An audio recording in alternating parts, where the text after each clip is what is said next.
Income tax law में HUF एक separate taxable entity है। एचयूएफ का मतलब हिंदू अनडिवाइडेड फैमिली।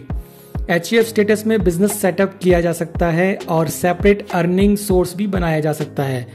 हालांकि एचयूएफ स्टेटस में आप कोई प्रोफेशन सेटअप नहीं कर सकते क्योंकि प्रोफेशन इंडिविजुअलाइज्ड होता है।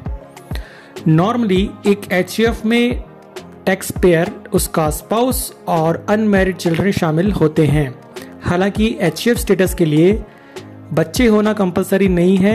आपकी एचयूएफ आपकी मैरिज से ही कॉन्स्टिट्यूट मानी जाती है। एचयूएफ स्टेटस में सेपरेटली रिटर्न भरा जा सकता है और इसका सेपरेट बैंक अकाउंट और पैन नंबर होता है। कई बार ये प्रश्न उठता है कि क्या एक एचयूएफ का मेंबर अपनी एचयूएफ से गिफ्ट ले सकता है? क्या एचयूएफ इनकम टैक्स लॉ में अपने मेंबर्स के लिए रिलेटिव मानी जाएगी या नहीं? क्योंकि रिलेटिव माने जाने पर किसी भी अमाउंट का गिफ्ट एग्जेम्प्ट होता है, जबकि नॉन रिलेटिव से मिलने वाली गिफ्ट सिर्फ 50,000 तक ही टैक्स फ्री मानी जाती है। इसलिए ये जानना जरूरी हो जाता है कि क्या एचयूएफ के मेंबर के लिए उसकी एचयूएफ एक रिलेटेड पर्सन माना जाएगा या नहीं, और क्या बिना किसी टैक्स इम्प्लीकेशन के अपनी एचयूएफ से गिफ्ट लिया जा सकता है। आइए जानते हैं इस सवाल का जवाब मेरे साथ इस वीडियो में। सबसे पहले तो ये जान लें कि इनकम टैक्स एक्ट में 50,000 तक की गिफ्ट नॉन रिलेटिव से बिना किसी टैक्स इम्प्लीकेशन के रिसीव की जा सकती है, और रिलेटिव्स के केस में any sum of money can be received as gift. यानी रिलेटिव्स के केस में मॉनेटरी लिमिट की कोई रिक्वायरमेंट नहीं है। अब यहाँ पर रिलेटिव शब्द को सेक्शन 56 सबसेक्शन 2 के एक्सप्लेनेशन क्लॉज में सेपरेटली डिफाइन किया गया है। यहाँ पर यह कहा गया है कि एचयूएफ के केस में उसके मेंबर रिलेटिव माने जाते हैं, यानी एक एचयूएफ के लिए उसके मेंबर्स को एचयूएफ का रिलेटिव माना जाएगा। लेकिन यहाँ पर यह स्पष्ट नहीं है कि क्या उन मेंबर्स के लिए भी एचयूएफ रिलेटेड पर्सन होगा या नहीं।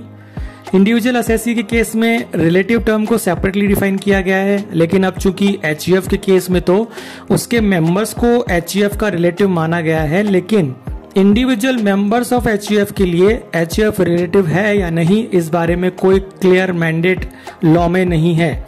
इसलिए एचयूएफ से गिफ्ट एक्सेप्ट करने और उन गिफ्ट्स पर टैक्स इम्प्लीकेशंस को लेकर क्लैरिटी का अभाव है।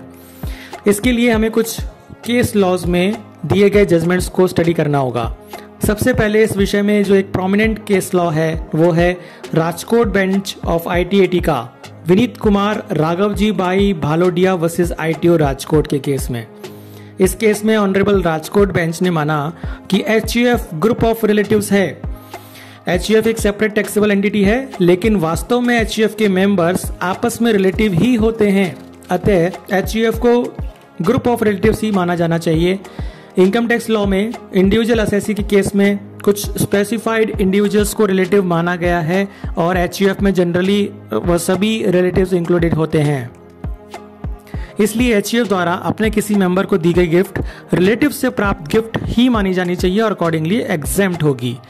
लेकिन इस जजमेंट को बाद में अहमदाबाद बेंच ऑफ आईटीएटी द्वारा एक अन्य case Gyanchand M Barodia versus ITO में डिस्टिंग्विश करते हुए कॉन्ट्रेरी डिसीजन पास किया गया, और ये हेल्ड किया गया कि इस बारे में लेजिस्लेटिव इंटेंट बहुत क्लियर है कि एचयूएफ को इंडिविजुअल रेसिपिएंट के रिलेशन में डोनर नहीं माना जा सकता।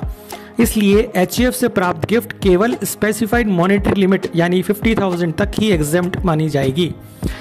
राजकोट बेंच के डिसीजन को अहमदाबाद बेंच द्वारा हर्षद भाई दयालाल वैद्या वर्सेस आईटीओ के केस में रेफर किया गया, और उस जजमेंट में दी गई रीजनिंग को भी रेफर किया गया। हालांकि इस केस के फैक्ट्स राजकोट बेंच वाले डिसीजन से डिफरेंट थे।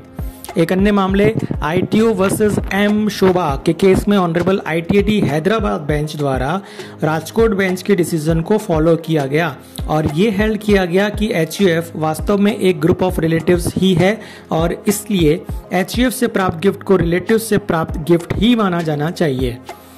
दूसरे शब्दों में, जिस तरह एचयूएफ अपने मेंबर से गिफ्ट ले सकती है, उसी तरह उसके मेंबर्स भी अपनी एचयूएफ से गिफ्ट ले सकते हैं, और मेंबर्स के लिए भी एचयूएफ एक रिलेटिव पर्सन ही मानी जाएगी।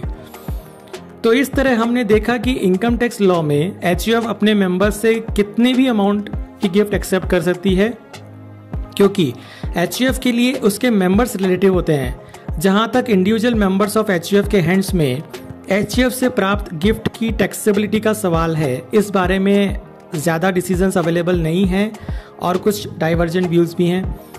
इसके अलावा एक्ट में कोई क्लैरिटी इस बारे में प्रोवाइडेड नहीं है।